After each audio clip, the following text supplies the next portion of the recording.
Welcome to the System Simplified podcast, where we feature top leaders who share stories on how to successfully systemize a business. Now, let's get started with the show.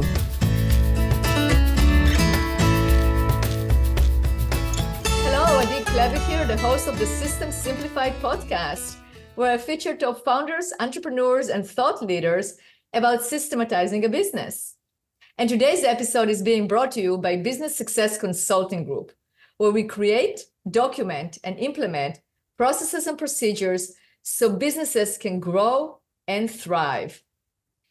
And today's guest is Andrew Dingee. Hi, Andrew. It's so great to have you on this podcast. I mean, your bio is amazing, and our listeners very soon are going to hear about it. And we're going to talk all about processes and checklists and the importance of it. Okay, so let me introduce you correctly, right? So you are a Marine fighter pilot, 27 years recipient of Joe Foss Award for dogfighting, manager of safety and security of United Airlines, and Brownlight finalist. And you are the author of Delivering the Right Stuff. So, and you're all about processes, procedures, safety, etc. That's what we're going to talk about today. So, anything else that you would like to add to your to this bio, which is amazing, but anything else you want like the listeners to know about you? Good question. I would just offer to you a big picture. I've spent a lot of time on translating aviation processes, procedures, checklists, and putting them in other industries and showing that they can be just as effective, whether you're running a manufacturing plant, a consulting business. Those processes are still the same process will still improve the results to your company. Right. That's exactly right. So give us some examples of how you actually used it in your career. How do you use checklists in your career? So Schlumberger is a large French company with a large presence in oil and gas. And a couple of years ago, had this conversation with a gentleman. What he was concerned about was his brand. They make drill bits for the oil and gas field. So it's almost like making a cake. They're kind of specialized. Somebody will call up and say, this is the order that I need. This is the requirements it needs to do for me. And unfortunately, they would go make it and then send out the wrong bit or the wrong specs. There was a misunderstanding of the logistics side of it, dates, times, and there were just errors in the execution portion of this critical nature too. They would be calling for a drill bit because the one they were using broke or they lost it. And so they had to pull out of the hole and then get a new one made as quick as they can. That's time is money. So they're sitting on the well site paying for it, and there's no progression in the work, if you will. So I sat down and I asked him, I go, let's work through all the errors that you've had in your system, and let's kind of collect these line items, and then we'll see if we can fit them in certain spots. I think your listeners will love to hear this. A checklist doesn't solve everything. You can't checklist everything out, et cetera. They're tactically used at the right time, at the right place, asking the right questions to get the results you're looking for. And so we sat down, we made all these lists, and we just kind of narrowed it down. We took the experts, the people that made the errors themselves, and we asked them, before you load on the truck, what do you check? It wasn't formalized in the processes. It was somebody's best practice. It was their experience. So we wrote those checklists. We brought the rules from NASA from the 70s, the airlines, how to write great checklists, brought those into play. We wrote 3 small checklists. Those 3 checklists, we gave it to them. They trained on them. They're real simple. Most folks don't realize that a checklist, like in the aviation world, the pilot world, they take 20 seconds to use. They don't take 30 minutes. So it doesn't really slow down business, okay? And one distinguishing fact I like to throw in there too is that they catch errors. This is something that's used that you did memory off your workflows, but let's go back and revisit the biggest ones that could hurt us, read that list and move forward. So it's almost a statement of the obvious. Right. So we went back a couple months later to the VP and asked him, like, we kind of try to measure success also with, they call non-productive time, which they apply money to, because obviously if they're delayed a day, et cetera, that costs money. And so he came back and he goes, Andrew, I don't want to put money on it. We caught 59 errors before it went to the next phase in production or logistics executing, delivering the product, that I can't even put money on it because it was brand. For us to deliver the 7 Sigma reliability was worth writing the checklist and training the folks to them. Wow. Okay, well, you said a lot of things, so we need to break it down so we can actually get it into here, like a bit and pieces. So what, from your experience, what are the key components of a good checklist that can be executed? Yeah, great question. So the title is the most important because it tells the reader when to use it. Pilot checklist, the checklist I develop for companies, I'll say before or after. And the assumption is you've already done a bunch of work, and now I'm going to QC my own work by making sure I did these 5 or 7 items on a checklist, and then we can go to the next phase. That's why I say you can't checklist everything. What you don't want is memorized work. You don't want people walking in and doing memorized work with the checklist in front of them, because that channelizes their attention and actually exposes the company to risk. So that's what I would offer to you. The misnomer on checklists is that that's a shrunken procedure. If people are walking around a site with a checklist, that's really a procedure. Checklists are checking your memorized workflows, or what is also what we talk about as System 1. So the title of it's important. Oh, by the way, it goes in the pause of execution. So as whatever your workflow goes, when work activity comes back down, that's when your folks have time to read a checklist. Interesting. Okay, so it's the timing of when you want them to fill out the checklist. But what you are saying is that we need processes, we need a workflow, we need procedures, and the time to study the procedure is before you perform the work. And then you use checklists in order to make sure that the work got performed correctly and the steps are not missed. Spot on. If this makes sense, procedures, step-by-step procedures prevent errors. If your folks work to that level of detail, you will have fewer errors. The second half of that is you got to build a management system that knows and expects people to make mistakes. This is one of the best tools out there that we call it trapping errors. And so if it traps those errors, you still stay to the reliability you need that workflow to be. It's risk management, right? So lower risk items don't need checklists, but high risk items definitely need a checklist. Right. So what's the correlation between checklist and reduction of errors? So the reduction of errors would become down to procedure. So I'm blessed to be part of an industry that actually has a high level of detail that really manage procedures at an extreme level, if you will, in order to get the reliability that the aviation industry gets every day. So I have a very well detailed background in procedures. That's what prevents them. But we know that not everybody goes to work at 100% and delivers exactly what's written down. That's the trap. The checklist then goes back and makes sure the 5 or 7 items on it traps those errors. And one more element that you asked me about on checklist, they got to be written with the most important things. The highest risk steps that aren't done in that procedure need to be regurgitated on that. That allows that risk reduction model to be more effective. Another one is checklists are 7 to 11 items. You don't make them. I worked with one company and their checklist was 300 items. That's a shrunken procedure is what that is. No, you can't do that. So basically the procedures exist based on best practices that will reduce the errors, mitigate the errors. And then again, what we said, the checklists are there in order for people to execute. So, and you mentioned something very interesting, like in the downtime of the workflow, that's where people should actually use the checklist. So give an example, like in aviation, when do you use it? Like, when you check, go ahead.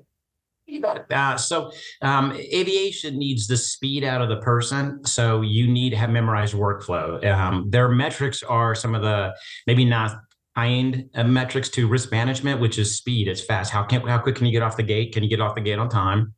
And can you arrive within 15 minutes? So that's counter to some risk models. We just slow some things down to make sure it gets right. So operating in that realm, we've evolved in that program procedures and checklists. So we do the memorized work. And I'll give you an example. Taxiing out, as the airplane pushes back from the gate, it configures, it gets ready for takeoff. You set flap settings, you determine if there's snow on the runway or if it's snowing outside. So you have to turn the engine anti-ice on. Things that if you don't turn on or could have a very bad consequence for the day. They are actually, if I had a before takeoff checklist in front of me, I could label an airplane accident to each one of those events.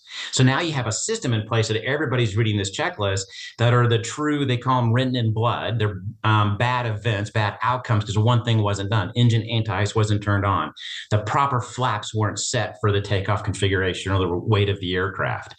So we configure it off memory. You're taxiing the airplane out somewhere where there's low workload, but before takeoff, the pilots will read the before takeoff checklist, cover those 7, 8 items, and then the airplane's kind of been quality checked, QC'd, if you will, prior to the next phase of activity. So when you talked about workflows, you got to look at your workflows and put them into phases of execution and then find that pause point. You can either go back and look at the QC items you need to check, make a checklist that way, or you can go forward into time and QC what needs to be done prior to that work getting done.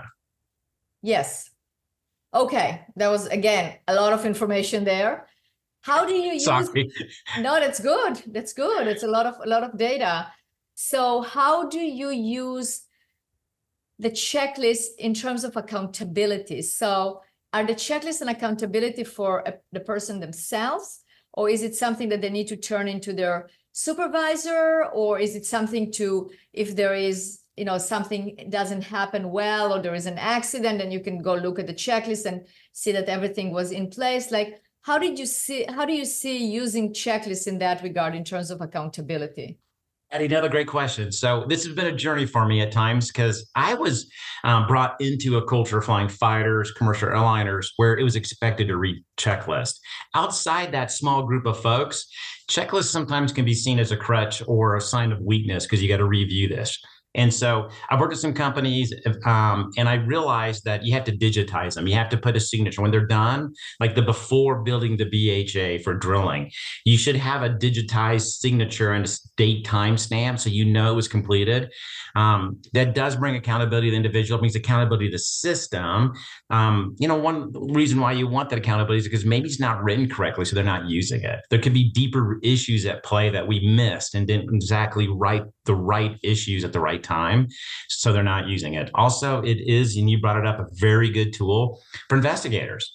If you're looking for an event that's occurred and you go and look at it's on the checklist and you saw that it was signed, there's something there that you can dig a little bit deeper into to refine, to improve your overall management system. Right. So those are all tools that maybe if you don't use it, there are tools that exist so you can handle issues if they arise in the future, but also it depends really on the industry and what you're doing in terms of getting the accountability of the system, the accountability using checklists, because, honestly, if things are going well, there is no need to review the checklist that they were done. But if something doesn't happen correctly, then you can go and look. Now, how do you tie in metrics to procedures and to checklists? I mean, do you use specific metrics? Do you recommend using specific metrics to actually measure the effectiveness of procedures or checklists?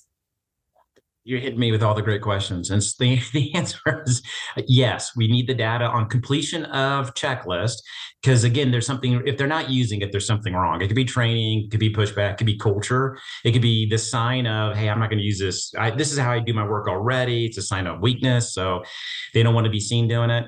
But the interesting thing you said as well is that like revision changes to procedures. So one of our leading metrics is how many times are we changing our procedures?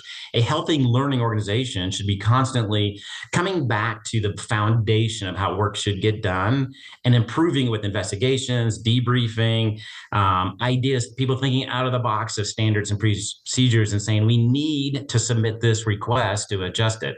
I think a company that's learning has a high revision count, if you will, in procedures, or higher than, what standard is, I don't want to, let me back up. If you have 0 changes in a year, your company's not learning. Now, the folks are learning as they do their job. So they got to have a system in place to put that learning into the overall system. I used to say that, companies get a paycheck that's got the company label on the check. That's you doing good work for them. What does the company get in return on the learning? You've got to have a process to adjust your revision cycle, if you will, for your procedures. I'm not here to promote, I got to be careful. I'm not promoting to change a ton of them, but you do need to change them with learnings. Absolutely. Absolutely. I agree. Okay, so let's talk about your book. So your book is Delivering the Right Stuff. So what is it all about? So it was quite the I'm not an author, and I had to hire somebody to help me with the grammar. So that's just to state the obvious. Okay, probably my Marine Corps background, but the book came out of Deepwater Horizon happened, and I happened to be consulting up with BP up in Prudhoe Bay at the time. And with all the changes in the industry, I ended up going down to Houston. And the question that most people ask me is that, Andrew, I can go get on an airplane and I don't worry about the risk. If I'm going to get there on time, it's the safest thing humans do to deliver reliability with safety at the forefront. And they would ask me why. And I worked safety at United for 5 years. And honestly, I didn't have a good answer. I could sing a few things of why incident reporting, maybe the style of investigations. But I found out that if researching the industry, started writing the book. So in order to kind of tell me the story and tell other people how we got where we got to, I went back and researched some old accents that were pivotal in changing the industry. Once I got it all done, I started, giving it to people to read, and then we can come back and have a different conversation. They're like, well, Andrew, this reads kind of like our industry right now, where we're sitting right now with procedures. We don't use checklists, or we don't have a culture of trust in me telling you about my mistake at work today. And then you can take it and not blame me about it, but you can actually take it into useful knowledge, adding a procedure, adding a checklist into workflows that would make our system safer. Interesting. Okay, so who should read that book? Well, if you're a nervous flyer, I'm not sure if I would offer that. Don't read it on a flight. Okay, got it. Yes. When I was writing one of my chapters, I gave to my daughter who was flying with me to read, kind of edit, and she was done with it. She goes, Dad, don't recommend reading this on an airplane. So I think and I tried to bring in other industries in the book and put similar mistakes that they see and this lack of the system behind the individual. I'm very blessed to work for a company that has an understanding that I'm going to go to work and possibly make a mistake that day, but they're going to put the systems in place to catch it. If it doesn't catch it, they're not going to approach me with a finger in my chest and there's a fear of firing. As long as it's not willful, intentional behavior, they want to dig in why I made that mistake and adjust the system. So anybody who has a management system that's accountable to always improve, reduce errors, reduce incidents, I think can read the book and gain something from it. Okay, so it's basically, any industry should do that, right? Because, you do need to mitigate risk. I mean, even if you're not an aviation company, you still have some risks that it will be good to have. If you have procedures, if you have checklists, you're going to mitigate risk for sure. We have what we call just culture, where I could admit my mistake in a safe place and it's used with the right intent. That's probably that took a couple, generations. Actually, it took 20 years for incident reporting to become to the fruition it is now, which is why I believe solely the major incidents aren't occurring in the U.S. carriers, because we have that culture of let's go find out why the error occurred and why the management system didn't either prevent it or trap it. I love it. That's Andrew, that can be used also if, like, let's say, even if you have, if you're selling, whatever, like let's say you are a retailer or you have you're in the service industry, you still make mistakes can happen. I mean, even if you're a tax preparer and something got missed and the tax hasn't been filed on time, or you miss giving it to the customer, that can be a risk for that company. It doesn't have to be like an explosion of an airplane. Still can be prevented with right procedures and right checklists. It's just a matter of an analogy from that industry to the other. It's a continuous improvement program. That's what SOPs are in foundation for step-by-step procedures. It's funny you bring up tax preparers. Years ago, I worked with H&R Block, and their workforce is very fascinating because they only hire folks for 5 months, then they kind of let them all go. Then they bring them back. So who's retaining the knowledge of every year on preparing taxes? And so it was a great, this is your workflow procedures are your training program. It's what holds excellence for the company standard. And again, if you're not updating and, adjusting or challenging them, you're not learning as a company. So I wrote them a bunch of I wrote them a very thorough SOP. One of the scenarios, which was just fantastic, was somebody The week before April 15th, which is the biggest amount or the time they do the most of tax returns in America, a car accidentally drove through their front office that was sitting in one of those parking lot malls and just wrecked the whole office. This lady had to think out of the box. She's like, this is my revenue week. This is what's got to bring customers in. And there's no guidance. So she went and rented a big tarp. She had a couple spaces all in the parking lot out and put some big signs up, put a desk in there, rented all the equipment. And it was the largest grossing week she's ever had. And there's so many, there's so many great lessons learned. And this is a great example of that's tribal knowledge. That's only her that benefits. God forbid ever that happens again. However, if it does, now the company has an idea to think out of the box and, if you will, contingency planning. They've captured those best practices in it, and someone else can pick it up and be working that much farther ahead because they passed on lessons learned. Absolutely. Absolutely. That tribal knowledge, that documentation, that learning from that experience is so, so, so valuable. Absolutely. Well, Andrew, it's been a pleasure talking to you. This is like a wealth. You are a wealth of information, that's for sure. And obviously, if our listeners want to know more, they can get the book. And how else can they get a hold of you? You can go to my website. It's systemsafety4u.com. And on that, you can kind of read about other successes we've had with crane lifting, checklists, procedures. The symbol that I have, you'll appreciate this kind of in closing. It's 7 Sigma. Everybody's done 6 Sigma, but procedures, quite frankly, can be driven to 7 Sigma. The airlines operate on a 7 Sigma level of reliability. So they moved the decimal one beyond 6 Sigma through these systems in place, improving their own company and obviously the public flying safety. Excellent. Okay, so definitely reach out, read the book, and thank you again so much for all this knowledge and for joining me on this podcast. For inviting me. Appreciate it.